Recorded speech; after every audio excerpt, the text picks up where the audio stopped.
and a couple cents. These cases involve approximately 23,519 suspects, of which 12,360 have already been secured in the different courts. We are still waiting to trace 11,159. Of these cases under investigation, already 1,998 have reached decision stage, where the National Prosecuting Authority is applying its mind. Over the period between 2018-2019 financial year and up to 2021-2022 financial years, the DPCI have arrested 12,157 suspects that were brought before the courts of law over these 4 years.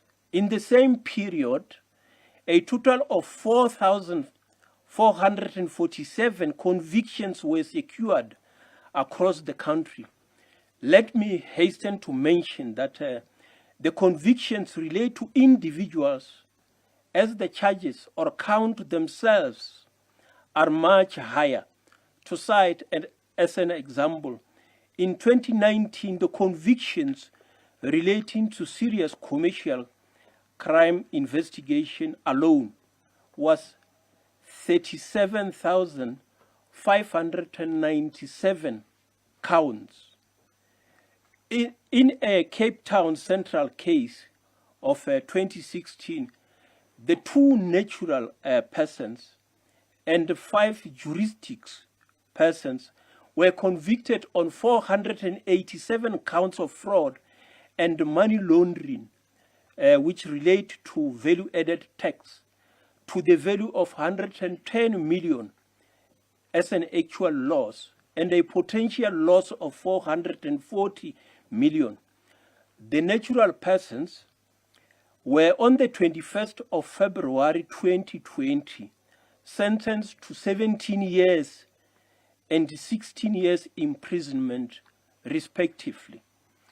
To elaborate on some of the nature of the cases that we are dealing with, it is important to note that the nature of the cases that the DPCI is seized with include those cases that are outlined in the DPCI mandate.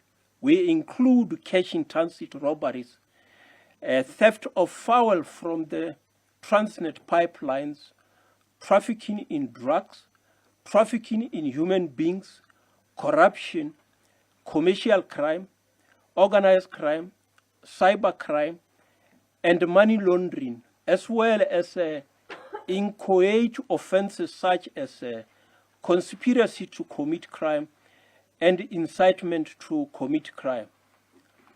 Coming to corruption, the Directorate has noted that corruption is one of the biggest threats in South Africa. It allows the flow of illegal funds, which is the reason that informs the Directorate to monitor performance on money laundering charges initiated through criminal investigation. In strengthening the fight against corruption, the Anti-Corruption Task Team and the Operational Committee have been revitalized in order to fast-track criminal investigation, prosecution, and asset recovery. These are the cases that have been selected, prioritized, and monitored on a continuous basis. For example, we have cases that are categorized under the top 100. We have cases categorized under the top 33, as well as the cases categorized under the top 10, of which the results have been overwhelming. We have seen the public appreciating work done by the Directorate on social media and elsewhere. Amongst others, several high-profile cases including the VBS, asbestos, just to mention a few, have been placed on the court roll. I shall deal with some of these cases later on. The National Clean Audit Task Team was established to focus on some of the municipal cases. We have adopted a teamwork approach as opposed to individual investigators. In this regard, we continue assigning task teams to deal with certain municipalities under the auspices of National Clean Audit Task Team. Some of the highlights that have been achieved over this period include the following. Case number 1, eThekwini Durban solid waste scandal. You shall have seen from yesterday part of the trial which is currently taking place in KwaZulu-Natal. On the 14th of May 2019, the eThekwini former mayor, Madam Zandile Gumede, and 21 other suspects were secured before the court for offences relating to 280 million Durban solid waste tender by the Hawks National Clean Audit Task Team. The accused include the councillor, Mondi Mtembu, and businessman Craig Ponen. They are subsequently charged with fraud, corruption, a pattern of racketeering activities in terms of the Prevention of Organized Crime Act of 1998, as well as contravention of the Municipal Finance Management Act of 2003. As I've indicated, a total of 23 accused persons are appearing before the KwaZulu-Natal division of the High Court, which is sitting in Durban. The trial started yesterday and it is continuing. In the second case, the executive mayor of JP Max municipality in the Northwest, Mr. Kodzo Moses Khumalo, was on the 23rd of October 2020, together with Cyril Henry, a director, were charged and appeared before the Potchefstroom Magistrate Court facing charges of fraud following their arrest. Their arrest emanates from the investigation that were conducted by the Hawks Serious Commercial Crime Investigation relating to an amount of 5 million intended for JP Max municipality, but ended in private pockets. The case is postponed to the 19th until the 21st of October 2022 for trial in Potchefstroom Magistrate Court, where it will be handled by the Specialized Commercial Crime Unit prosecutor. Case number 3, the suspects arrested for 56.4 million corruption.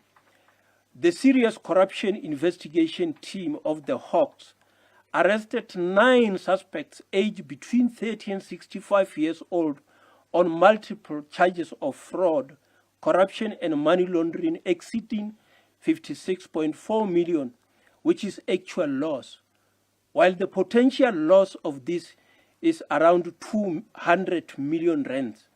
The suspects were warned and they handed themselves over to the Hawks and appeared in Gqeberha Magistrate Court on the 20th of November 2020. They include the former Nelson Mandela Metropolitan Municipality officials and influential community representatives. Some of these are business officials. The said 9 natural persons are being charged with 6 juristic persons. Unfortunately, the 10th natural person passed on before the arrest took place.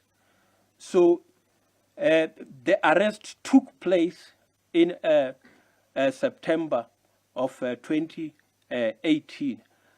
Just to mention one of the individuals, Mandisa Charles Mukasa, and the others. So there are several legs that we are dealing with in this matter. So the case itself is remanded to the 25th of October 2022 in the Eastern Cape. Case number 4, the former Minister of State Security, on the 27th of October 2020, 12 suspects, which included Advocate Bongani Bongo, a member of parliament, were arrested for alleged fraud and corruption in connection with the alleged dubious land deals amounting to almost 124 million rands. This follows a complaint received in February 2012 about the Msuguligwa municipality that allegedly bought a farm in Ermelo worth 11 million rand and thereafter sold for 36.4 million rand in 2011. Without dealing with the rest of the nitty-gritties of this case, the matter is scheduled to appear in court from the 18th to the 25th of November 2022 for pre-trial conference at Mpumalanga Specialized Commercial Crime Court.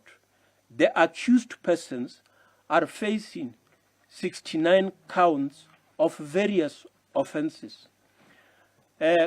Case number 5 deals with the Vendor Building Society Mutual Bank, which is famously known as the VBS. The case of the VBS has received massive coverage since inception. So far, 27 suspects have been arrested. A conviction has also been secured. This follows an intensive prosecution aimed investigation by the Hawks serious corruption investigation into the inappropriate administering of state funds into the Vendor Mutual Bank by municipalities. The accused persons are facing more than 188 charges. Amongst the accused persons include the former mayor of Thulamela local municipality, Abashonisi Chifango, municipal manager Hlengani Maluleke, Collins Chabani municipality, Tsakani Ngobeni, you name them. A list is endless. At least I've indicated that 27 individuals are charged on this matter. The main case is postponed to the 3rd October 2022 up until the 3rd of December 2022 for trial. I must mention that an amount of 2,391 statements have been filed in this docket. When we talk about the narcotics cases, tackling drugs, gangsterism, and associated criminal activities remain apex priority for the government of the Republic. A dedicated South African Narcotics Enforcement Bureau, known as SANEP, is committed to working collaboratively with other law enforcement agencies domestically, regionally, and internationally to dismantle prolific drug trafficking organization. Interdiction at sea, air, and land borders have also been intensified through this capacity. This is done in close cooperation with international law enforcement bodies and other government departments. Over the period between 2018-2019 up to 2021-2022 financial years, a total of 1,305 suspects were arrested for this type of offenses, whilst 235 convictions were secured for drug-related offenses. a grand total of 3,383,819,000 and a couple cents worth of assortment of drugs were seized from clandestine laboratories at the airport, oceans, land borders, as well as the roads in South Africa. Some of the highlights of this collaboration include the following successes. In Quebec environment, which is case number 6, on the 8th of January 2019, the Hawks intercepted 606 cocaine bricks hidden beneath thousands of containers at Quebec, Eastern Cape. The amount involved here is 760 million rands. In case number 7, that took place at Marble Hall on illicit clandestine laboratory, the accused person were arrested in a game farm just outside Marble Hall on the 16th of June 2020 for operating a clandestine drug laboratory. They appeared in a Groblersdal Magistrate Court. An individual, Obele Efiani and Aldio Mate, faced charges relating to manufacturing of drugs, dealing in drugs, and illegal possession of firearms as well as ammunition. The police also recovered enormous drugs worth millions of rand, as well as the 4 firearms and ammunition. Machinery were also confiscated. I must report that on the 7th of March 2021, the accused were found guilty of manufacturing drugs, possession of firearms, and they were sentenced to 4 years imprisonment, which is wholly suspended for 5 years. The farm, which is valued at more than 4 million rand, has on the 22nd of April 2022 been preserved, which is a process of moving towards forfeiture to the state as an instrumentality that was used in the manufacture of drugs. Case number 8 and 9, which is what we call rip-on, rip-off, or what they call picky begging drugs. During June 2021, an intelligence-driven operation led to the discovery of 541 kg of cocaine to the value of 216 million in canvas bags placed in a legitimate shipment of animal food in Durban. That is a typical rip-on, rip-off, or a piggybagging method, which also provide the individuals with a duplicate seal placed inside so that after opening, they can still reseal the container. On the 30th of July 2021, an intelligence-driven operation led to another discovery of another consignment of 1,000 kg of cocaine worth 400 million rand in black canvas bags placed in a legitimate consignment of a vehicle with a truck parts. A duplicate seal again was found in these trucks. In case number 10, a 12-feet cocaine boat was found in Pretoria on the N1. In June 2021, the SANAP investigators intercepted a vehicle that was towing a 12-feet boat on the N1 next to Pretoria. The boat was found to be containing 805 kg of cocaine to the value of 400 million. 8 suspects have since been arrested, and the 9th one, Ahmed Issa, who is also an international fugitive, escaped us in Cape Town, and we missed him again in KZN, where he is pretending to have been kidnapped. There is no kidnapping. He must just hand himself over. He is playing the same game as Sam Mshengu Chabalala, who was released on bail after trying to corrupt an incorruptible hawk in Mpumalanga. Mshengu claimed to have been swallowed by a crocodile. There is no crocodile that swallowed him. He should just also hand himself to the DPCI. The drugs case is remanded to the 3rd of October 2020 for the 7 accused. One accused has since been convicted. Investigation with the assistance of various law enforcement agencies continue to target more suspects that are linked on an international front.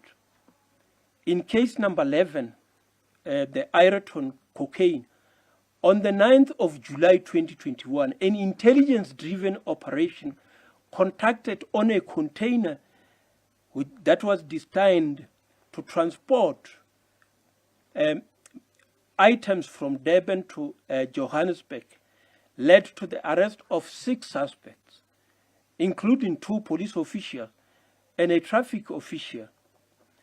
A duplicate seal was also again found with the suspect. 715 kgs of cocaine to the value of 286 million were also seized. In case number 12, cocaine destined for Cape markets. On the 4th of August 2022, the SANEP, together with crime intelligence gathering, arrested 3 suspects, Ibrahim Kara, Mishak Ngobisi, and Elias Radebe in the Western Cape for trafficking 675 kg of cocaine to the value of 403 million rands. The accused appeared in Athlone Magistrate Court on the 8th of August and the 15th of August 2022. The case is postponed to the 22nd of August 2022. Coming to the serious corruption investigation.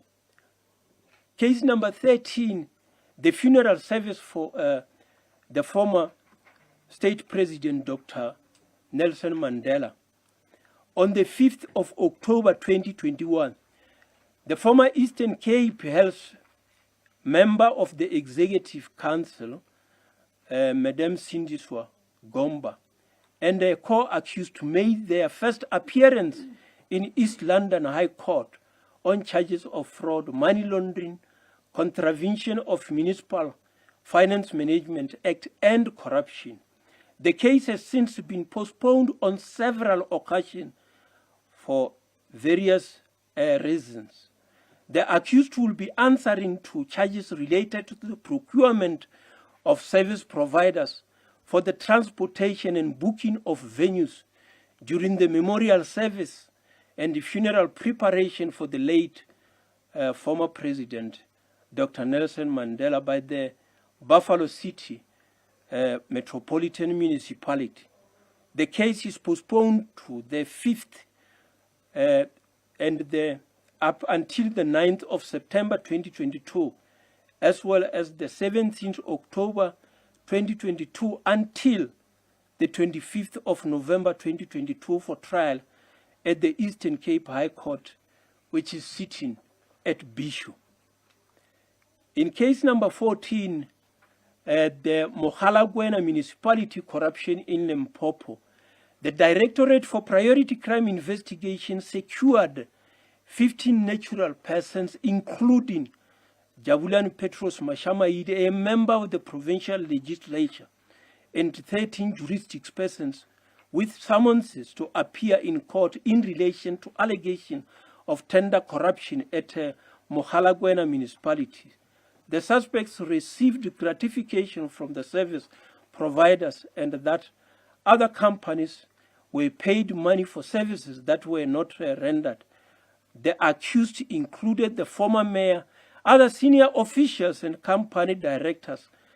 The case is coming before the Bulugwane Specialized Commercial Crime Court on the 7th of October 2022 for pre-trial conference. In the space of the anti-corruption task team cases, in strengthening the fight against corruption, the anti-corruption task team ACTT has been revitalized to fast-track criminal investigation, prosecution, and assets recovery. There are cases that have been selected, prioritized, and are being monitored on a continuous basis. For example, as I have indicated, we categorize them in terms of top 100, top 33, and top 10, of which the results are overwhelming. Over the period 2019 to 2022 financial years, a total of 554 suspects were arrested, while 142 accused persons were convicted for corruption-related offenses. Some of the cases on the anti-corruption task team include the following. Case number 15, the arms deal.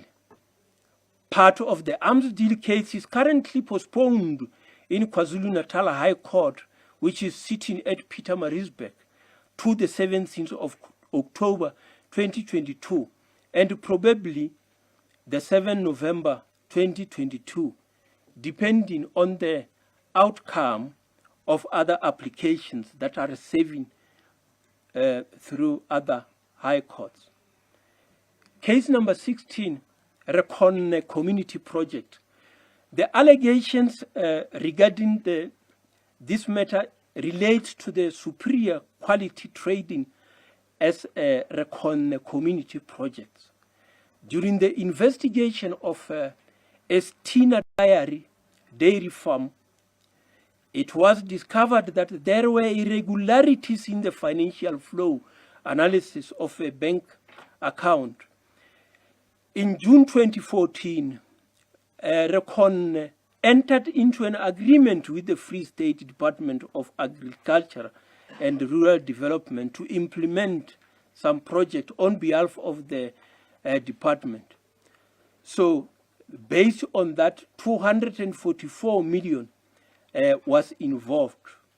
The former CFO of the Free State Department of Agriculture, Madam Sylvia Dlamini, and the former head of the department, Mr. Peter Tabete, and others have been arrested, and they are facing 54 counts of fraud, theft and corruption, money laundering, forgery, and uttering.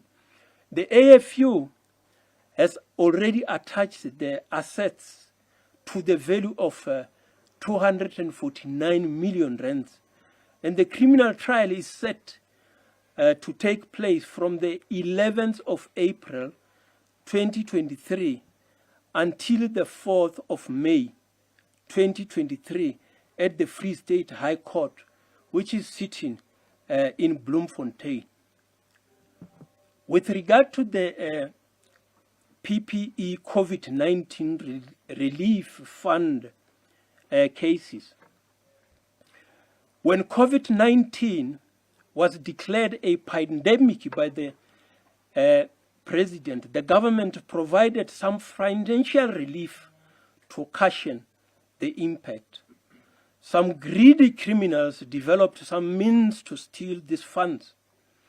The Anti-Corruption Task Team, which also sits as the operational committee as legislated in terms of Section 17J of the South African Police Service Act, assigned the Fusion Center in the Financial Intelligence Center to coordinate the fight against the looters. The DPCI formed part of this process. Since then, 143 accused persons have been secured in various courts on 55 cases. 33 cases have already been finalized with 31 convictions and 2 acquittals. This makes the conviction rate to be 94%. The following are some of the cases relating to COVID-19. Case number 17. 5 suspects arrested for COVID-19 UIF. On the 1st of July 2020, 5 suspects, including Tseban Howard Pohole, were arrested in an operation by the Gauteng Serious Corruption Investigation of the DPCI. This follows an intensive investigation into a case registered at Brooklyn SAPS relating to 58 counts of fraud, theft and money laundering involving 5.6 million of unemployment insurance fund, COVID-19, also called as the Temporary Employment Relief Schemes, TERS. The suspects were traced in various places in Soshanguve, Atteridgeville, and Mamelodi. The 5 vehicles were also, including the Range Rover, were also recovered, which are the proceeds of the crime. The accused persons have been found guilty and they were sentenced on the 17th of May 2022. In case number 18, Malamulela couple arrested for relief funds. Between April and August 2020, the director of Mtiti Drop-In Center allegedly claimed 3.2 million of COVID social relief funds from the UIF on behalf of 242 former Malamulele-based Extended Public Works Program workers. However, the contract of the workers were terminated before the country's lockdown was declared by the state president. The claimed funds never reached the pockets of the former employees. Subsequently, the Hawks Serious Corruption Investigation in Limpopo arrested the company director, Madam Doris Mashimbi, together with her husband, Mr. William Khosa. The case is remanded to the 3rd of November 2022 for plea. The Serious Commercial Crime Investigation of the DPCI. Fraud constitutes a high number of criminal cases under investigation in the DPCI. In a financial year, starting from 2018-2019 up to 2021-2022, 1,655 suspects were arrested, while 605 were convicted for commercial-related offenses. Some of these successes include the following. In case number 19, 86 million of customs and excess conduct. On the 11th of September 2018, an individual was traveling from South Africa to Hong Kong when she was caught by the customs officials at OR Tambo International Airport carrying a sport bag with cash to the value of 86.90 million rands. The suspect has already boarded at the time, and she had to be taken alight from the flight by the South African Revenue Service official. The money seized was preserved, and obviously they have to deal with that as the instrumentality. So the accused was convicted and fined 200,000 or 24 months imprisonment, and further 24 months imprisonment, suspended for 3 years on certain conditions. In case number 20, trade venture investment Ponzi scheme. The suspects, Mosawenkosi Wilson Gazu and Fakazile Sweetness Mazibuko, operated a Ponzi scheme under the name of Trade for Life. They would accept deposit from the general public acting as a bank. Once monies were no longer being generated, they changed the company to Trade Venture Investment and continued accepting a deposit from the public. There were a total of 6,024 deposits that were made to the estimated value of 64 million rands. Most investors lost their investment. The pair were arrested in 2014 and both were found guilty in February 2019 on all 6,024 counts and were sentenced to 15 years imprisonment plus an additional 15 years, which will run concurrently.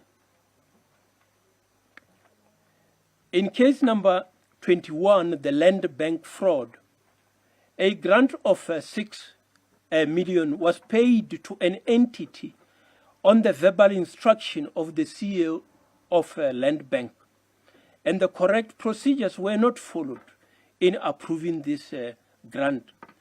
3 men, which are the former Land Bank CEO, Philemon Mutlatlane, Ruben Mutlaloga, and which is a former member of parliament, and Dinga Nkwashu, a lawyer, were arrested during October 2012. This followed relentless investigation that revealed that they had formed a common purpose to defraud the Agri-BEE Fund Land Bank, of which is a government project. The BEE agriculture project was meant to benefit emerging farmers and to assist previously disadvantaged farmers. All 3 accused were found guilty and sentenced on the 14th of February 2019 as follows.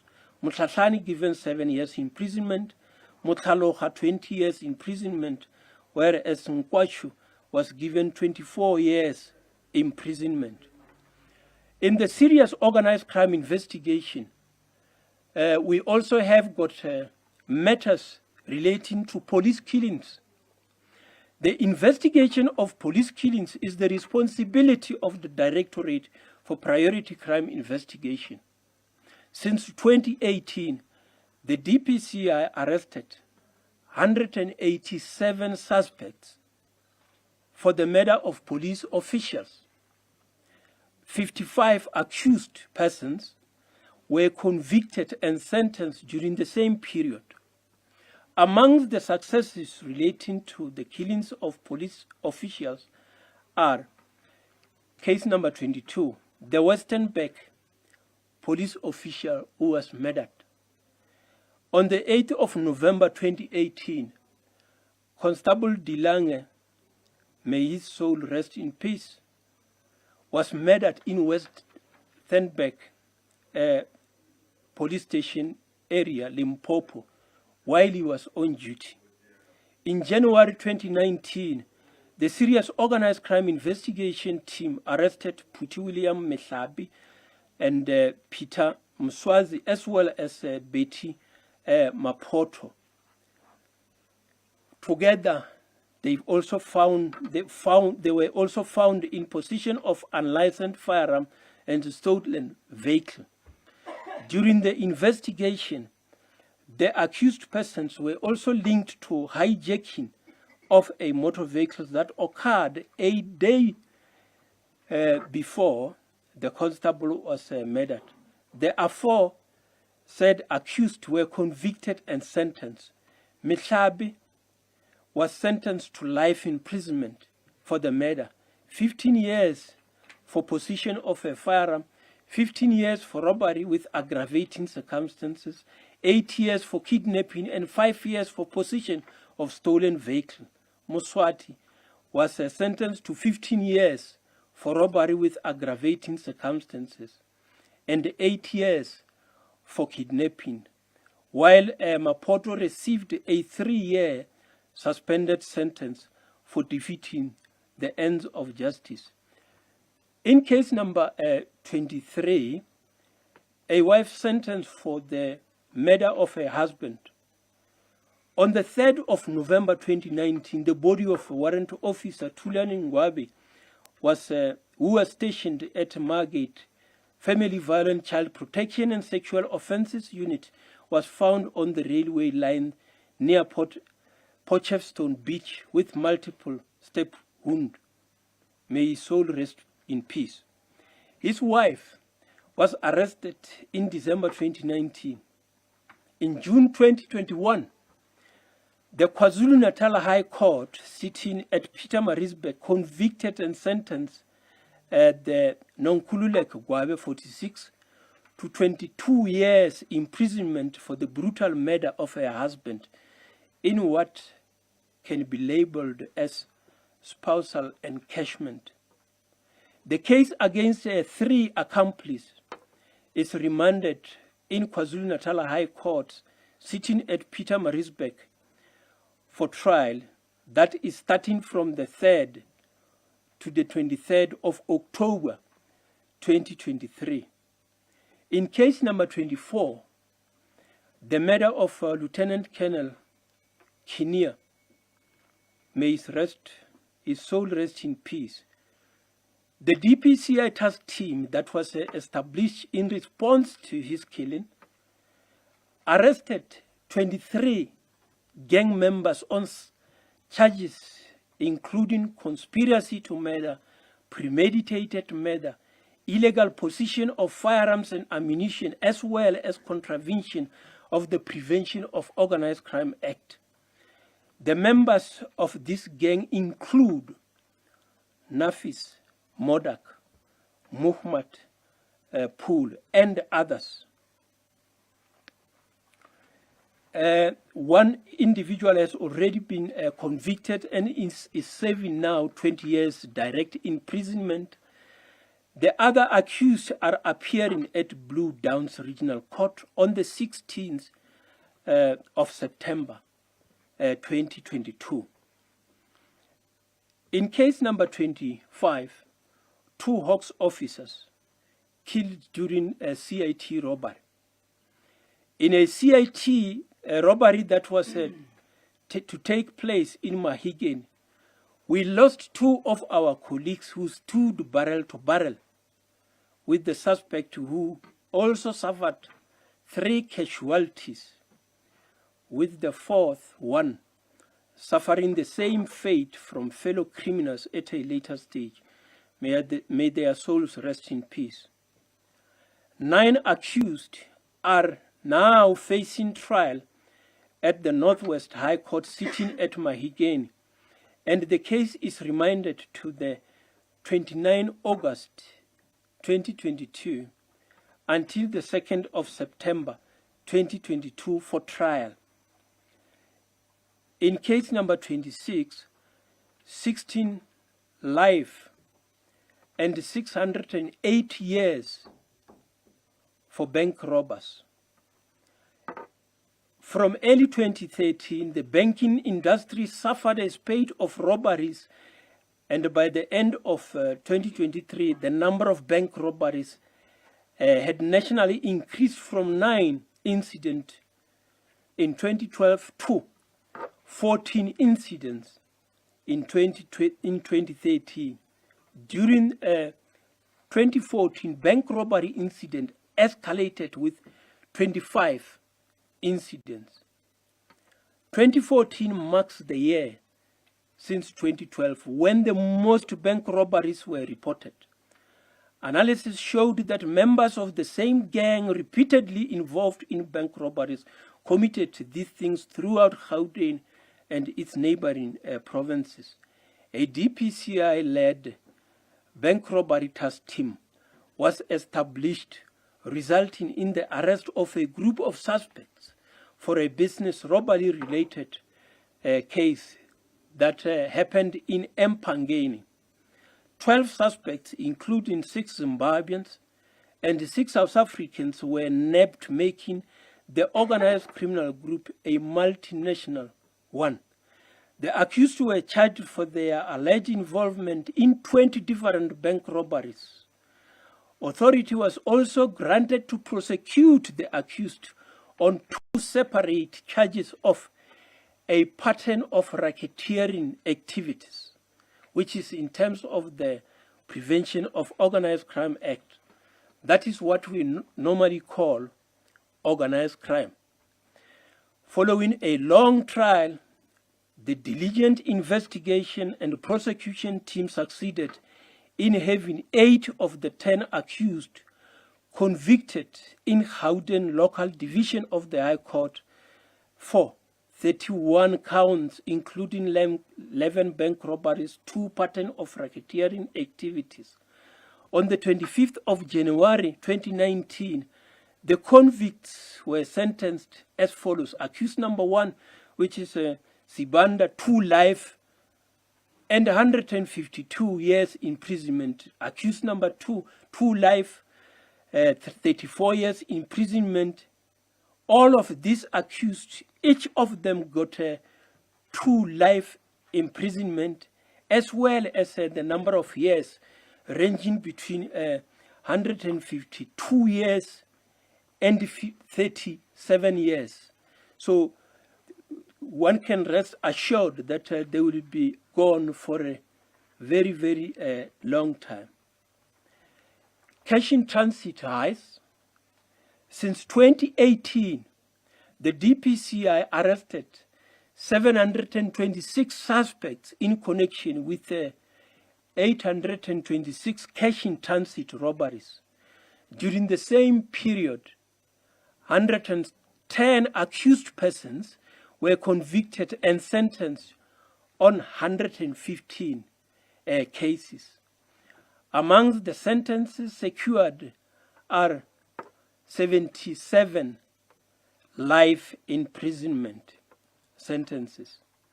In fighting CIT scourge, on the 6th of March 2020, we suffered casualties in 2 of our dedicated colleagues, as I have already indicated in Mabatu. And that matter, as I indicated, is serving before court.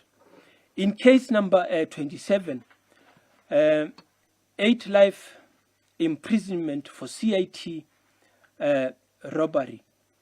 On the 1st of February 2019, warrant officer Musa from the Special Task Force and Lieutenant Colonel Carl van Pfeiffer from Crime Intelligence were fatally shot in a shootout with heavily armed cash in transit robbers in Nongoma, northern KwaZulu-Natal. 7 suspects also suffered the same fate in that shootout, and may their souls rest in peace. Sandile Gumede, 32-year-old man, was arrested after this incident, and he was also found in possession of a vehicle that was used during the robbery. Hawks members from Pietermaritzburg Serious Organized Crime Investigation Unit successfully opposed bail until he was sentenced on the 13th of May 2021 in KwaZulu-Natal High Court, which is sitting in Pietermaritzburg. He was sentenced to 2 life imprisonment for the double murder of the police officials and 7 life imprisonment for the murder of his 7 accomplices.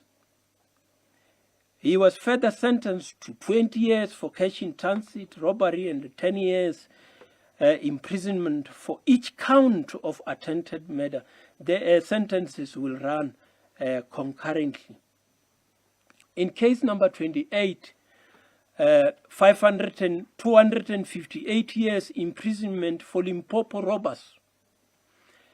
In Limpopo, between September and October 2017, Boitubelo Daniel Apane, and Solomon Munama, 38, committed series of cash in transit robberies in Polokwane, Shiomangweni, and Ritavi, which resulted in a loss of cash. In October 2020, Apani, who is currently serving 25 years imprisonment for similar offences, was found guilty on 24 counts and was sentenced to 192 years imprisonment. Meanwhile, Munama was found guilty and sentenced to 66 years imprisonment. When you add the two, it gives you that 258. In the case of City Mountain project that happened in Mpumalanga, a City Mountain 1, 2, and 3 major case investigations were conducted in August 2018, July 2020, and November 2021, which is the period that the investigation were concluded. Criminal groupings involved in CIT in Mpumalanga, Free State, and in Popo, Northwest, and Gauteng were targeted. They were arrested, and eventually 8 suspects were linked to 24 cases, where they were indicted for 179 charges, including a pattern of racketeering activity. One of these suspects was known as Muzuvukile Willington Gininda, also known as Bibi. The matter is currently appearing in Mpumalanga High Court, which is sitting at Middleburg on the 6th of February 2023 for trial. One of the accused has since passed on. Damages to essential infrastructure. In 2020, the cases of theft of fuel from the pipelines mushroomed. In response to this challenge, 123 arrests were effected. As the courts were not operating at full capacity during the COVID-19 period, few cases have been finalized. However, some of the successes achieved in this could be case number 30, where accused was sentenced for theft of crude oil. On the 1st of August 2020, at Zamdela in Sasolburg, 4 Malawian suspects, including Norman Vito, were arrested while stealing crude oil from Transnet pipeline. The incident was immediately reported to the members of the Hawks Serious Organized Crime, who found the suspect busy loading the truck with crude oil. The suspect appeared in court on several occasions, which culminated in the conviction and sentencing that took place on the 18th of March 2022. The court sentenced the leader's Vito to 15 years imprisonment, and the other 3 were sentenced to a fine of 1,000 rands or 30 days imprisonment. On the front of non-ferrous matters, over the period 2018-2019 to the financial year 2021-2022, a total of 429 suspects were arrested for precious metals and diamonds in the country, while 59 of these accused were convicted. Non-ferrous metals to the value of 55 million rand was involved. Some of the highlights include a case where 3 suspects were arrested over 4.6 million of copper. On the 7th of February 2022, the Hawks Serious Organized Crime Investigation in Krugersdorp arrested a certain Venom Michael van der Mesch, for 42 copper blisters worth approximately 4.6 million. The owners of P&P Commodities, who are the former boxing champ Peter Kutzer and Peter Venter, handed themselves over to the Hawks, where they were subsequently charged. The case is remanded to the 6th, 8th, and 13th of September 2022 in the High Court for trial. In case 32, 16 years imprisonment for copper cable thief. In July 2012, it was discovered that cables at Escort Tower were stolen. A case was opened and assigned to the Hawks Serious Organized Crime Investigation Team in Peter Marisbeck. Ronald George, 42, was arrested in May 2016. After numerous appearances in court, he pleaded guilty 6 years later. And on the 15th of March 2022, the Durban Regional Court sentenced him to 26 years imprisonment, of which 10 is suspended for the theft of Transnet copper cables worth 333,000 rands, as well as money laundering, a pattern of racketeering activities, and malicious damage to property. In case number 33, Transnet officials steal from its employer. On the 18th of February 2021, the Hawks Serious Organized Crime arrested Andries Harms and others who are employed by Transnet at Kuduspoort Depot, Silverton, and some the scrapyard owners. These individuals are still pending at Pretoria Magistrate Court. Their case is coming again on the 26th of September 2022.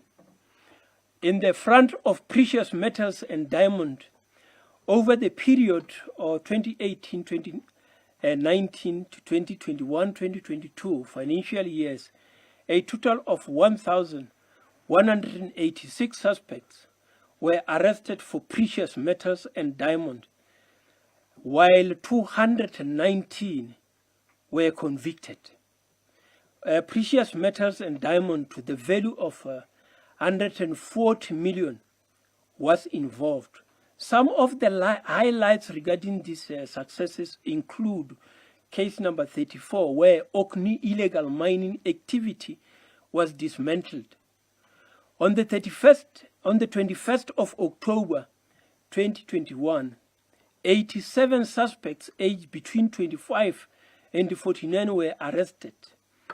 8 were wounded, while 6 were fatally wounded during a shootout with members of the Special Task Force, assisted by the Serious Organized Crime Investigation Unit in the Northwest. This was an operation led by the DPCI. We shall have seen this on the media in the recent past. One member of the SAPS was also wounded in the activity. The alleged kingpin was arrested later and added, so that there are now 88. The other leader will be added when the case comes again on the 6th of September 2022. So we will end up having 88 accused persons on that day. In the second matter, case number 35, hefty sentence for gold in transit heist instead of CIT is GIT, gold in transit robbery. On the 8th of February 2019, a security vehicle transporting gold concentrate was ambushed by a group of suspects armed with high-caliber firearms. The suspects took gold concentrate to the value of 35 million rand and fled the scene. One security officer was also injured during the incident. The suspect abandoned his vehicle in Stilfontein. On the 26th of March 2019, Thulani Lushaba was arrested at Germiston by our Klerksdorp Serious Organized Crime Investigation Team. On the 21st of January 2022, he was convicted and sentenced on a charge of robbery with aggravating circumstances, attempted murder and theft of motor vehicle by the Stilfontein Regional Court. He was sentenced to 32 years imprisonment. In case number 36, 39 million worth of gold was forfeited to the state.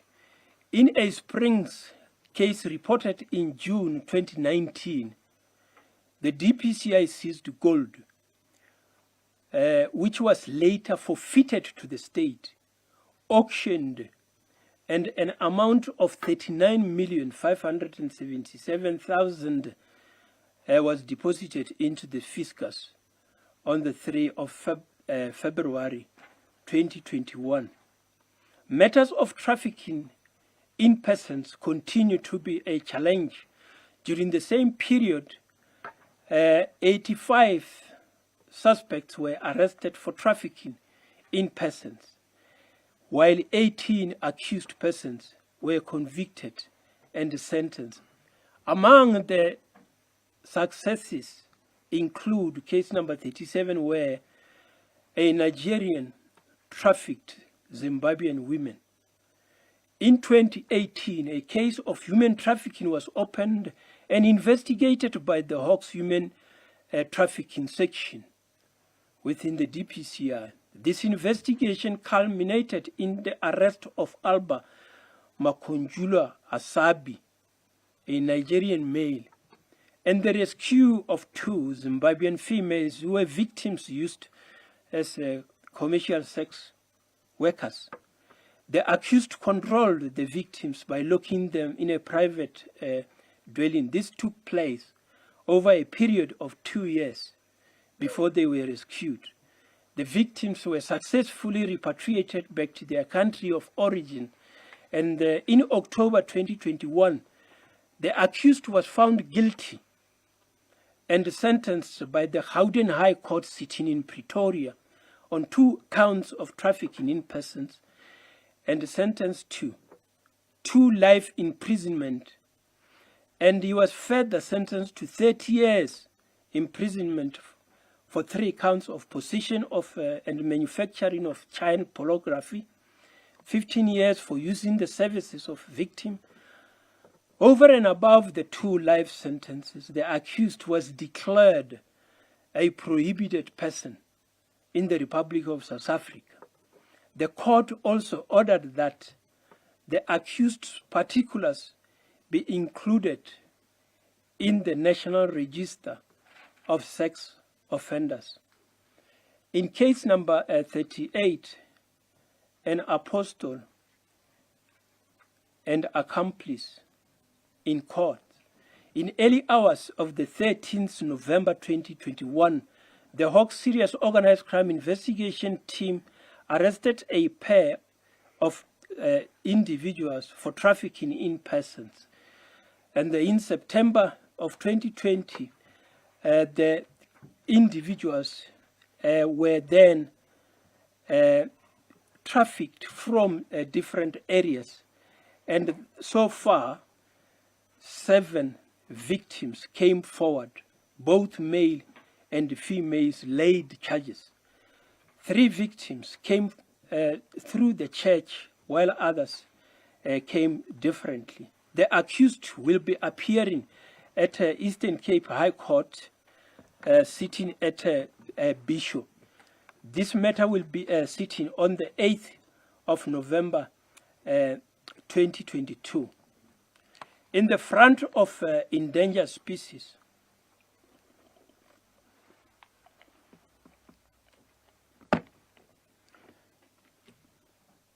for the period 2018-2019 to 2022, 373 suspects were arrested for crimes relating to endangered species. This type of crimes include abalone, rhino horns, elephant tusks, lion bones, pangolin, you name it. In the same period, 114 suspects were convicted and sentenced.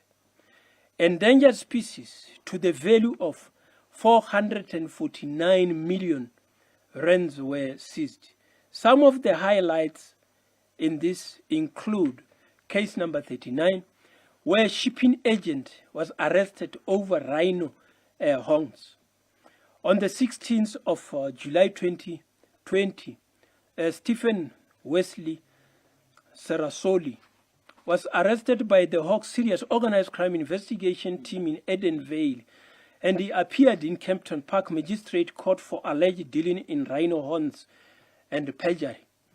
He labeled the consignment of rhino horns destined for Malaysia as scaffolding equipment, whereas it was discovered that in fact it is 47 kgs of rhino horse worth 3 million rand.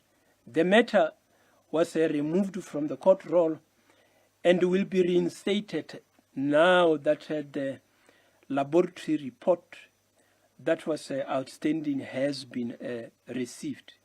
In case number 40, the abalone traffickers convicted. On the 17th of May 2021, the Directorate for Priority Crime Investigation, with the assistance of the Department of Forestry, Fisheries and Environmental and in the Western Cape, arrested 2 suspects. One of the suspects was driving the Hino truck, whereas the other one was escorting the truck with a white BMW. Within this truck was a hidden compartment, which where 23,896 units of dried abalone were concealed. That also there was a cash to the amount of 50,000 rand that were found in their possession. The consignment of abalone was suspected to be exported to foreign country, which was ultimately destined for South of Asian markets.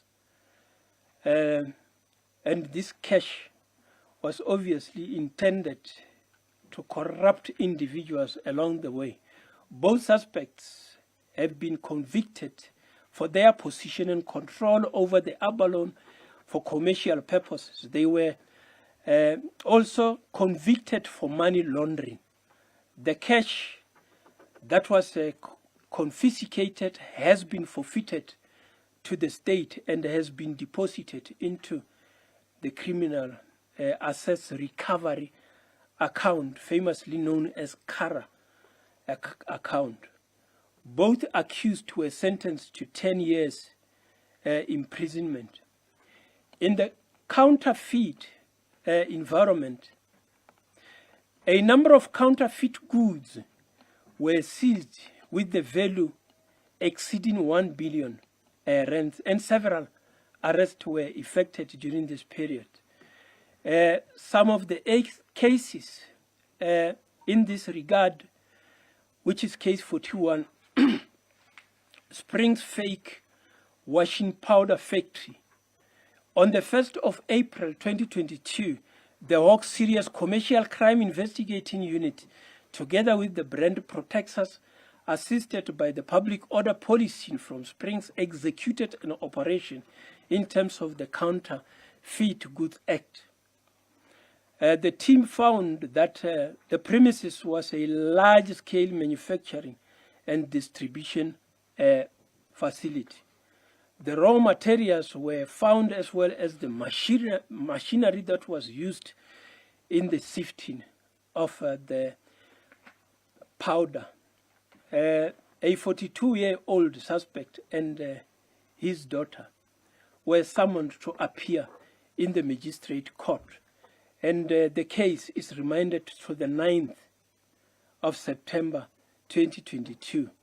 In the second matter, which is case number 42, on the 6th of May 2022, a joint team tactically moved in on 3 premises trading as the Lifestyle Center in Gauteng and seized counterfeit motor vehicle parts and accessories, which were sold as genuine Ford branded products.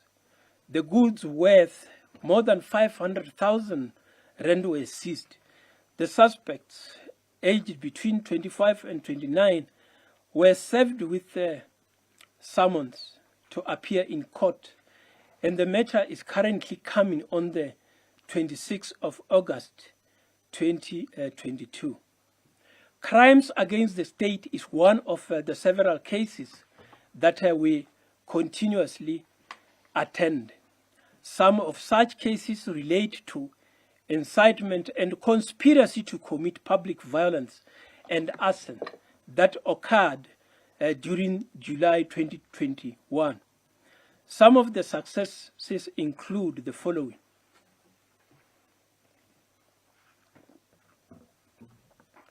Case number 43. Instigators of July 2021 unrest. With regard to the July unrest instigators, it shall be recalled that the DPCI reported to have secured the attendance of 8 instigators last year. The DPCI never stopped the investigation since. In fact, a multidisciplinary team was established to investigate these matters. The DPCI and the National Prosecuting Authority were satisfied that the investigation is ripe, and the hawks are currently landing. As we speak, you shall have noted that 35 suspects were already appearing in court as of yesterday. This morning we have added 8, which means that we can now safely say that 43 individuals has now been arrested. The case is remanded to the 26th of August 2022 at Durban Magistrate Court. The case of state capture report. It is important to mention that the DPCI will, as mandated to deal with national priority offences, which include serious corruption, serious commercial crime, and serious organized crime, take its place alongside its partners to respond according to the Zondo Commission's recommendation. These cases that falls under the DPCI's mandate will receive the necessary attention. The DPCI is part of a joint task force with the NPA in dealing with the more than 150 recommendations that requires law enforcement agencies to attend. You will recall that the DPCI had already started the investigation of some of the cases before the Commission could conclude its work. The DPCI is committed to ending an impunity of high-level corruption and other crimes in South Africa. Some of the cases already handled by the DPCI before the release of the commission include case number 44 of the Eskom's Kusile tender fraud. On the 19th of December 2019, Mr. Franz Tlagudi, Abraham Masango, and Hudson Komutswani, together with 7 juristic persons, were arrested on allegations of fraud and corruption at Eskom Kusile Power Station project. It is alleged that a tender was fraudulently awarded to a company called Tubular Construction Project for services which were initially part of a tender awarded to another company. It is alleged that the funds were paid by Tubular to an account of an entity owned by one of the officials from Eskom, who was an instrument in awarding the tender for an amount of 745 million rands. The extradition of the Mike Lomas from the UK is pending, and the case itself is postponed to the 4th of November 2022. In the case of Bosasa corrupt activities, on the 6th of February 2019, 7 suspects between the age of 50 and 78 years, including Mr. Angelo Agrizi and the former Commissioner of Correctional Services, were arrested on allegations of corruption, money laundering, and fraud. The arrest follows a marathon investigation by the Serious Economic Offences of the DPCI, wherein almost 1.6 billion is alleged to have been misappropriated in the tender process for the procurement of various services by the Department of Correctional Services. The 4 tenders were awarded to Bosasa Operations Pty Limited and its affiliated subsidiary company. It is alleged that the officials received and accepted gifts in the form of cash, financial assistance in acquiring property, acquiring motor vehicles from the dealers. Other assets and payment was for travel agents for overseas travels. The case has now been declared by the National Prosecuting Authority and is now being handled by the Investigative Directorate. In conclusion, the message to fellow South Africans is that let us refuse to be part of corruption. Let us refuse the temptation of demanding drugs. Let us be vigilant against fraudulent promises or opportunities which lead to human trafficking. Careful consideration when engaging in online dating sites which culminate in extortion should be taken note of. Fraudsters target unsuspecting victims and siphon money from them in pretext of a sound relationship. Report any suspicion of impersonation or identity theft, demanding money in exchange for scrapping of cases. Desist from assisting unknown people to withdraw money from money markets using your identity document, as you might be aiding criminal and become an accessory after the fact. Report any wrongdoing to law enforcement structures, including the corruption desk email, which is corruptiondesk@saps.gov.za. The DPCI is committed to ending impunity for high-level corruption and other crimes in South Africa. I thank you.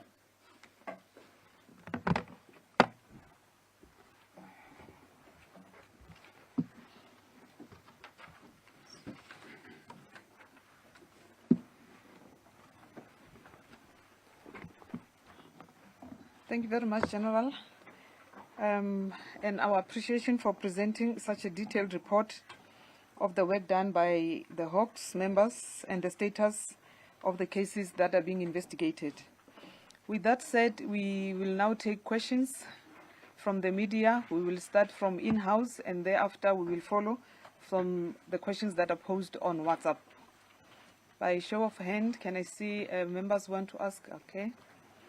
But question there, please indicate your name as well as the media house. Good afternoon. Am I audible? Yes. Okay, great, thank you. Good afternoon. I'm Cassandra Lewis from SABC News.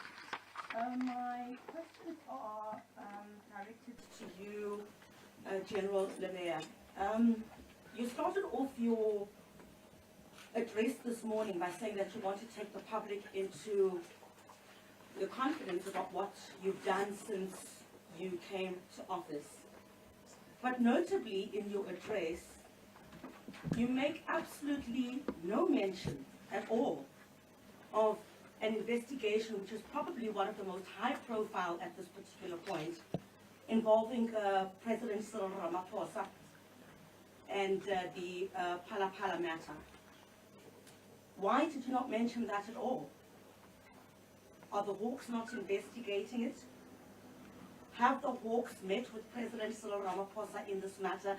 And the reason why I ask this is because Arthur Fraser, who is the complainant in this matter, basically said he met with the Hawks and had given a statement. Have you met with President Cyril Ramaphosa? Have you taken a statement from him? With regard to the July unrest, I'm not saying that the public should not commend what work has been done and the arrests that have been made. I think you said 45 was the number of people who've so far been arrested. Why does it seem like there are no high-profile arrests that have been made? The public has been asking questions about certain individuals who made statements on public platforms during that time accused of instigating the violence. Why are there no high-profile persons that have been arrested in this matter, or do you believe that there shouldn't be any high-profile persons that should be arrested? And finally, with regard to the tavern killings, are the Hawks at all investigating at this particular point any coordination in what we have seen as South Africans regarding to a spate of killings that have taken place at taverns? Thank you very much. Thank you, Cassandra. Thank you. From ENCA. Just to add on to my colleagues' questions with regards to the July unrest, we understand, of course, that there was some kind of a dossier or information, a document that was handed over by one of the political parties, which had indicated some of the information they had on high-profile individuals, in particular those who they, according to the information, were instrumental in the coordination of the July unrest. In particular, information around the Zuma twins, Duduzile Zuma in particular, she was mentioned quite a bit, according to statements that were given to the Hawks, as well as someone such as Carl Niehaus. When are we going to start seeing some action around political and high-profile figures? Because at this point, all we're seeing are just individuals who, for the most part, seem like ordinary South Africans. Adding on to the issue around the tavern shootings, it seems the one that happened in Soweto, it seems to be quite a hard one to crack. What are the investigations showing you so far, and when are we going to be seeing arrests there? And then lastly, in connection with the issue in the West Rand, in particular in mining communities where they believe that they're under siege in terms of Zamazamas, what are the Hawks doing there as well? Thank you. Thank you, Slindile. There's a hand at the back. Good morning. I'm Bosco Naduma from Eyewitness News. Also have a few questions. The first one is that you highlight that the institution has about 2,600 staff members, and the cases being investigated exceed just 22,000. So, would you say you have enough capacity to investigate the matters before you currently? Is it possible to clarify how many of those 2,600 staff members are actually involved with the cases, and how many cases on average does a staff member of the Hawks deals with? Certainly, I want to go back on the question of the investigations regarding the July unrest. The Hawks, for a long time, we have heard allegations, especially been ventilated in the media, that there is political interference in terms of how it operates, and that those who are currently favored by the current political system are not prosecuted or being investigated. The absence of key people in your politically relevant, if I may, figures in your in this particular arrest in connection with the July unrest, does it not give credence to those kinds of claims? And the 8 suspects, if you could just give us clarity, where were they arrested? Thank you, Ngosnati. I'll allow the national head to respond, and then after we will take the questions from the WhatsApp.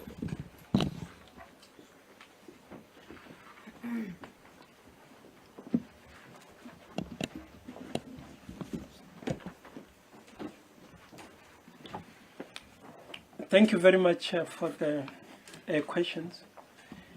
Starting with the SABC question of the investigation relating to the farm, where mention is being made that Mr. Fraser have made a statement regarding the investigation allegedly against the state president. The question is whether we are investigating. Why are we not mentioning that? As I've indicated, we are having more than 22,000 cases. So I haven't mentioned each case that we are currently dealing with. So most of the cases that I have hinted to are those that we have finalized. As you correctly point out, indeed the complainant made a statement.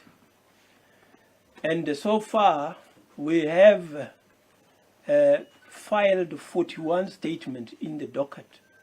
So I will not deal with the nitty-gritties of the content whose statement is filed in the docket. But rest assured that 41 statement is more than the statement that the complainant shall have filed. The second question relates to the July unrest, that indeed I have mentioned that there are 43 arrests that have been effected. The question is why no high-profile individuals have been arrested. That there were public statements that were made in the past by public individuals, which I think that I'll just also marry with the other questions relating to July unrest, where some names have also been mentioned that we seem to have not been dealing with those. If one can understand the complicated nature of the investigation that we have been dealing with, the public should rest assured that nothing that appeared in public was left unattended. So as to the evidence that we tabled before the prosecuting authority to make a determination of prosecuting or otherwise is a different matter. There are certain things that may appear in media space, which we obviously take note of that, package those in a form of docket, and after completion table it before the prosecution. So far, with the arrest of today, we have just passed the 50% mark towards where we would be going with regard to arresting those who played a role.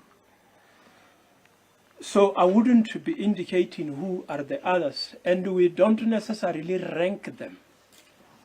When they appear in court, those who want to analyze their role in society and the level at which they participate in society can be able to rate those. But those who have already gone in court can begin to analyze and say that this one is operating at this level of society. For us, we are not influenced by any political affiliation. Everybody in South Africa have got the right to belong to a political organization of their choice. When we arrest individual or we investigate individual, we don't ask them as to whether they belong to a political party, or if so, which political party they belong to. So we don't favor anybody from any political party. Ours, as the Act direct, we do our investigation without fear, favor, or prejudice. So rest assured that we are not being influenced by anybody. With regard to the question of the killings at the tavern, which have been raised on 2 occasions, I must say that we are not dealing with those killings that are taking place at the taverns. The greater service, the detective and forensic services in the South African Police Service are dealing with those matters. So I will not respond to the status of the investigation as to when arrest will be effected in cases of Soweto and the like. So also the coordination is being done in that space, and should the need arise that the services of the DPCI is required, we will obviously be working closely with the detective and forensic services. One question is, what are we doing with regard to the mining activities, especially in the West Rand? I think you shall have noted on the media that the Hawks arrange a project, a takedown operation, which obviously the greater service also participated, a multidisciplinary approach. You don't only see the Hawks alone, but you see the Hawks with others, while the Hawks is leading, because they organize that let's go and do this operation. Already we shall have seen that they have done that operation in the West Rand. The main focus is for the Hawks is to look at high-level individuals that influences ordinary persons to go and go underneath to go and do the mining. So that is what we do. We work with the other role players, including the members of the greater SAPS. The next question is whether the staff that we are currently having is sufficient, as well as the number of cases, the average that each individual is carrying. As I shall have indicated, indeed, more than 20,000 cases will require a high number of investigators. At this stage, we are still not enough. We are working on this. This month we will be recruiting more than 200, and next month we will again be recruiting more than 200. So it is a continuous process until we have filled all the vacancies. The average, obviously, if you divide the number of the dockets and the investigators, you will see that it is high. But keep in mind that we say that we have adopted a group approach as opposed to an individual. I have indicated in the past that when I deal with VBS, I had to put 20 investigators to investigate that matter. So you can see that from time to time I put a team, not an individual, to an individual case docket. So that responds to the capacity that we are currently having. The issue of individuals that belong in a particular grouping of politics that appear to be favored, and that the arrest that we are currently doing is giving credence to this perception. I think that accept that as the DPCI, we are not influenced by political wishes. We are guided by the Constitution. We are guided by legislation. It is clearly written. And the Constitutional Court have also interpreted what is expected of us, which is why the law itself was refined after the Constitutional Court decision. So we know our mandate, we know what is expected of us. And if anyone was to interfere with the investigators or even the leadership, there is a judge that is waiting. You don't have to form a queue to go and find a judge. A judge is readily available to assist us if there is any interference.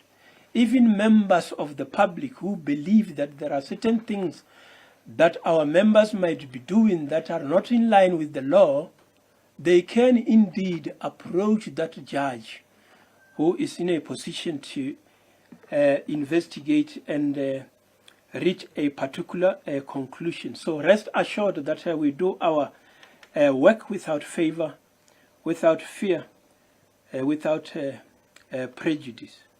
The last question is, where did we find the 8 suspects that I say we have arrested this morning? This leg is operating in Gauteng. That is where we have arrested them. And then their particulars will only be known once they appear in court. Thank you.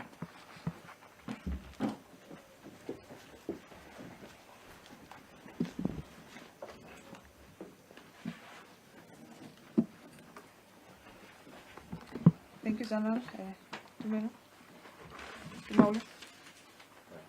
I'm sorry, from Newsroom Africa. Just a follow-up on the issue of syndicates operating in South Africa. I just want to know if the Hawks are working together with other international or regional law enforcement agencies to try and get a hold of what is happening in terms of the copper syndicates, human trafficking syndicates. When we look at the rhino horn and other precious metal syndicates, these markets are international destinations for most of these products. So what is happening in terms of sharing of intelligence, and are they also assisting if these operators, some of these high profile figures, if they are not in South Africa, are they looking to assist you with extradition processes if possible? Thank you. Thank you. If there are no more questions in-house, Takalani, can you give an indication if there are questions on WhatsApp? Oh, let me take Lindila first, then we'll go to WhatsApp. Thank you. Just one more. General, could you maybe give us an indication into investigations around how Bushiri left the country and how that's going? Thank you. If you are investigating that. Thank you. Takalani? Thank you, Brigadier. The first question from online is coming from Alex Mitchell from News 24. And the question is, could you please assist on what is happening with the Steinhoff case and when will you act against Marcus Just? And The following question is still from Alex. He said on Monday, his colleague from Film 24 published a story about a construction mafia where construction projects were invaded and stopped to work, demanding a 30% slice of the contract value. And then the question is, are the Hawks aware of this practice and what is being done about it? And the following question is that the general, over the last 4 years, you said 12,157 suspects were brought before the courts, and you secured 4,447 convictions. And the questions to that background are, one, how many of the suspects are still in court for ongoing matters? And the following question, how many matters were withdrawn? And how many suspects were acquitted? And we have a question from Angelo Popola from CGTN. And the question is, what percentage of white-collar crimes have been successfully prosecuted during our tenure to date? And we have Raymond from Network 24, and, who said SARS had recently said that those implicated in the state capture are still working in the halls of SARS. And the question is, does the Hawks have a plan to investigate or arrest government officials still employed in the state entities who was implicated in the state capture reports, and what is the plan? And how many people who was implicated in the state capture has been arrested so far? And from this total, how many are government officials? And the last question is also coming from Alex, again from News 24, related to the July unrest.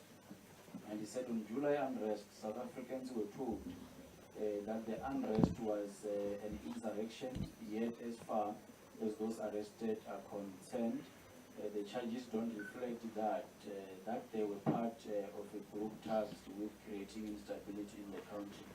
And none of the arrested suspects have been charged with terrorism, treason, or sedition, which would fit the narrative given to the South Africans. And the question is, can you take us into your confidence and tell us whether this was a planned, coordinated attack meant to create instability in the country?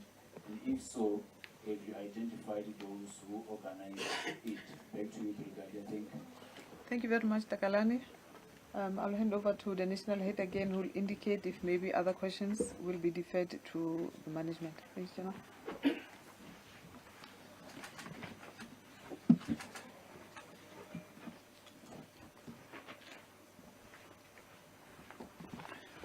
Thank you once more. The first question from the newsroom regarding the syndicate, as to whether when we investigate these matters, we are cooperating and collaborating with other law enforcement agencies from elsewhere, whether we are sharing intelligence and assisting each other. Indeed, when you are dealing with transnational organized crime, you cannot succeed when you are working alone. When you do this thing in silo, you will not be able to deal with transnational organized crime. We are working with our counterparts, some of whom are also having offices in the Republic. Just like us, who have got some of our officials based elsewhere, we also have got representatives of other law enforcement agencies in the country. When we are dealing with some of these drugs, you can see the amount that we are confiscating. It's not everything that is destined to be consumed in the country. Some of these things are intended to be taken to other countries, and we work with those international organizations to ensure that we disrupt the activities of international criminal syndicate. When we arrested individuals in connection with the boat that I was talking about, further arrests were effected by our colleagues in other countries. So we share this information and work together. Some of the information that we actually get from our colleagues from elsewhere, not necessarily from within, because you know that most of the hardcore drugs are not manufactured in the country. They come from elsewhere. And through those belts where the drugs are moving, we cooperate with those. This does not only focus on the commodity of drugs, it also informs the other commodities such as the rhino horns and the like. So all of these commodities that are moved from one country to the other, we collaborate with each other. Police to police cooperation take place. One should also understand that once the police to police have done their bit, the extradition is something that we do with the Department of Justice, because that is what we refer. We are not necessarily mandated to do the extradition, but we request the department to do that. But we share the information at our disposal. The next question is of how Prophet Bushiri left the country. I think that I will not respond to that one as to how the Prophet left the country, because that is going to be part of the evidence that must be led if we succeed in securing his return to the country to come and face charges. So I think you'll understand that how one is leaving the country might be forming part of those things that one shall have to come and explain. So I leave that one for the time when the court will be sitting. So, but we know that he is not in the country. He is back in the country of origin, and what we are doing is to try to get him back. And I think you shall have seen the court judgments that South Africans will no longer be expected to go there and testify in that country for the purpose of extradition. So there are those who are working hard to try to get the individual back to the country. Ours is just to ensure that we provide whatever evidence is needed. The third question is the matter of the Steinhoff, and as to when are we dealing with the individual that has been mentioned. The process is continuing. As we shall have indicated in the past, there is evidence that we are gathering from other jurisdictions, and then the decision itself, once the prosecution is satisfied that they are able to make a decision, we will be guided there. So you will appreciate that there are different charges that are being considered. Others may be ripe, others may need to be finalized, so we will be guided by the prosecution on this aspect. The fourth question is the question of the construction mafia, as to whether the DPCI is aware of this. Indeed, the DPCI is aware of individuals who are claiming or demanding some share percentages in the construction mafia environment.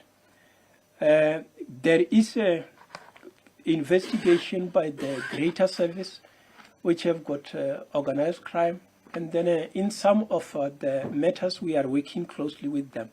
But all what I can indicate is that we are aware of this, and once it is on a particular level, the DPCI will be dealing with that. There are different levels of syndicates. So in short, we are aware, of the individuals that are targeting the building industry. The fifth question deals with the number of arrests and the unpacking of those, as well as the conviction, wanting to unpack the acquittal and then the withdrawal and the matters that are still pending on the court roll, as well as the white-collar crimes. So today we haven't unpacked them in that fashion. But as I've indicated, most of the matters that I have indicated are on the court roll.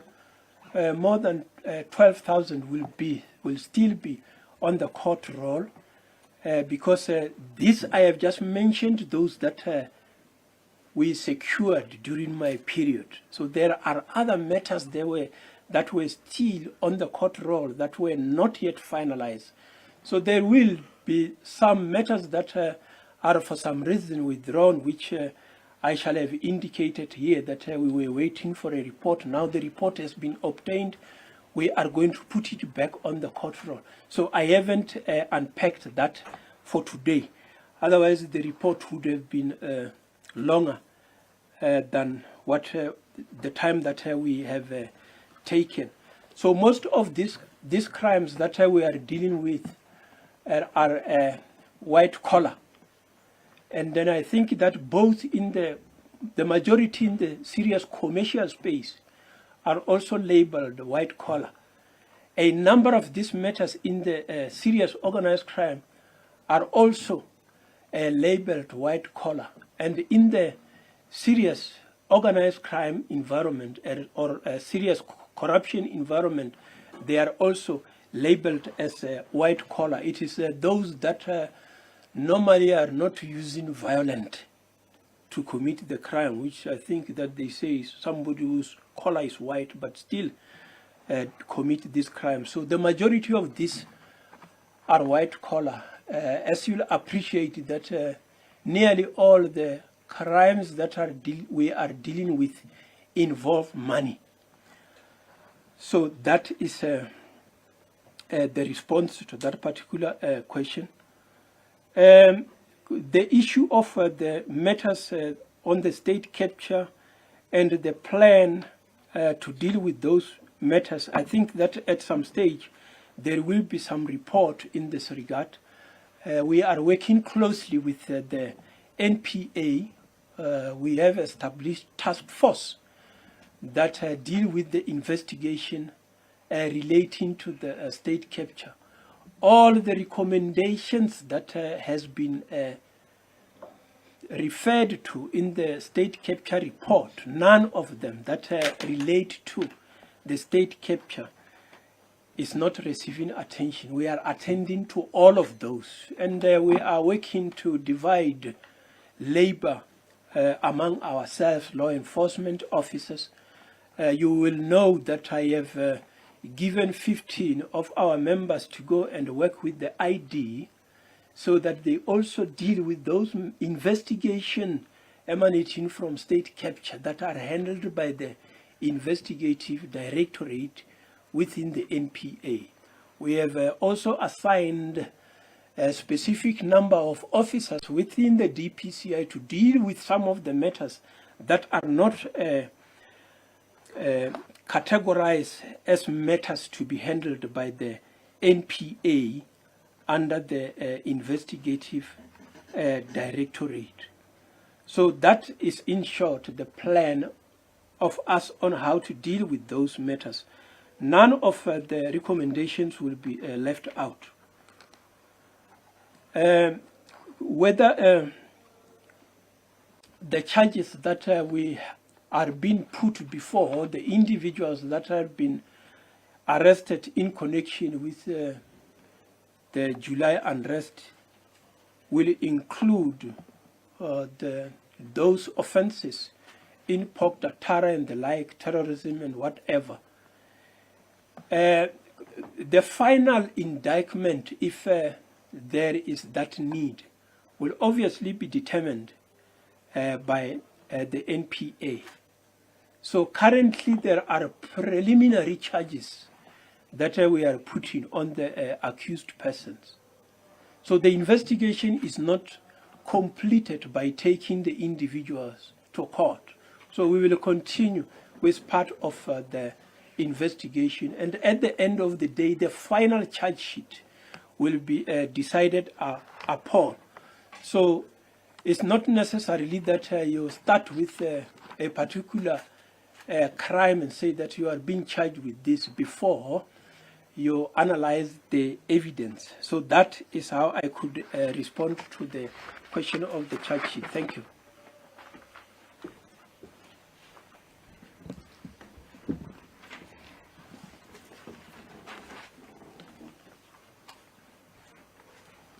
Thank you, General. Maybe it's important to mention, General, that to the media that there will be more opportunities and engagements such as these ones.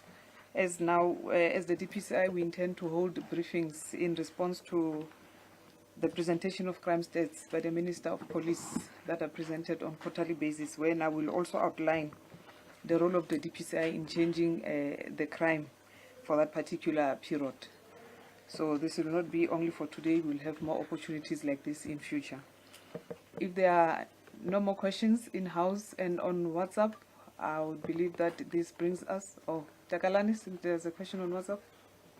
No, thank you, Brigadier. It should be the last question from Hauke from UFM.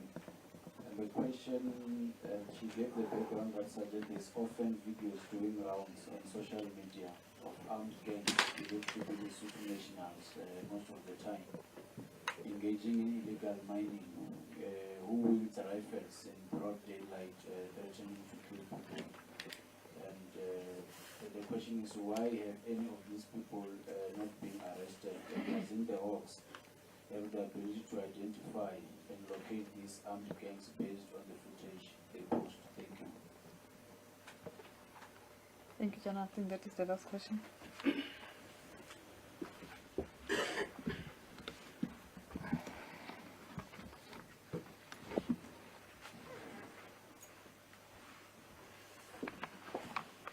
What we can say is that we are calling upon the public that those who can assist in identifying the individuals who are playing in social media, they are welcome to contact us. We continue to also note these messages that make rounds on the media space, and we are working on them together with our intelligence community. But all what we can say is that those who know, don't hesitate to contact us, because some of these videos you are able to see the faces of the individuals. So assist us in identifying those. At times, it takes longer to finalize those type of investigation, because there are different methodologies that we use, which I will not be able to reveal in public. And I think that type of method is the one that was mostly utilized during the July unrest. Individuals that want to show information on social media but try to hide their identity. You shall have noted that we have been able to piece that corporate veil so that we know who is the individual behind this social media statements that are being released. So assist us in identifying those individuals that are showing their faces on social media. Thank you very much.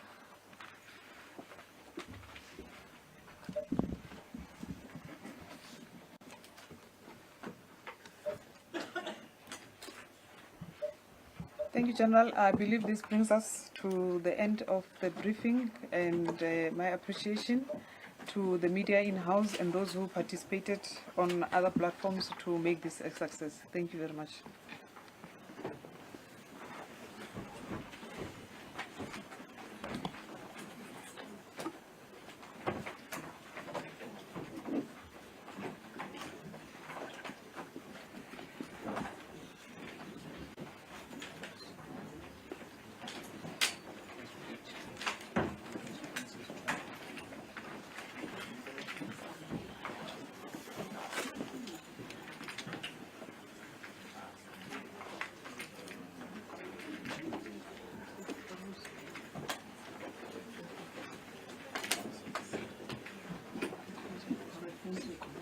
Thank you, Chair.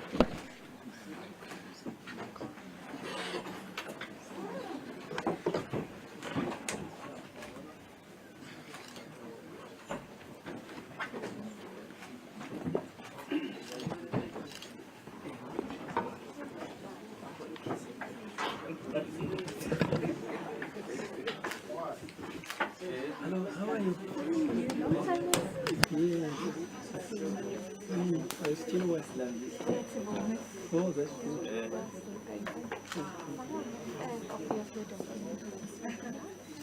All right. Yeah. Yeah, I think that's good.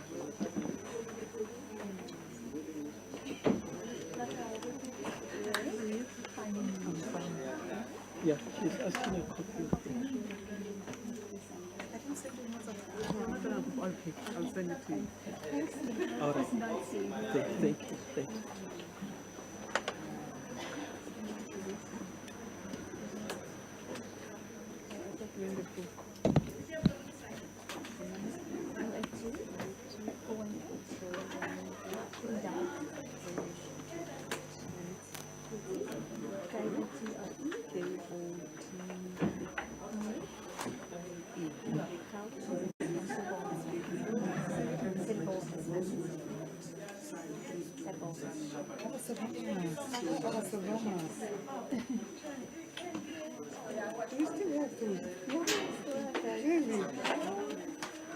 Okay, I will send you a WhatsApp. Okay, thank you so much. I really appreciate it. Hi, I'm Julia from Daily Maps. How are you? This is William, nice to meet you. Sorry, I just asked my editor to add me because I wasn't on it. Yeah. Yeah, I'm on it. Yeah, I'm on it. Thank you so much. Okay. Well, my editor just sent me another question, but I don't know which one is he anymore.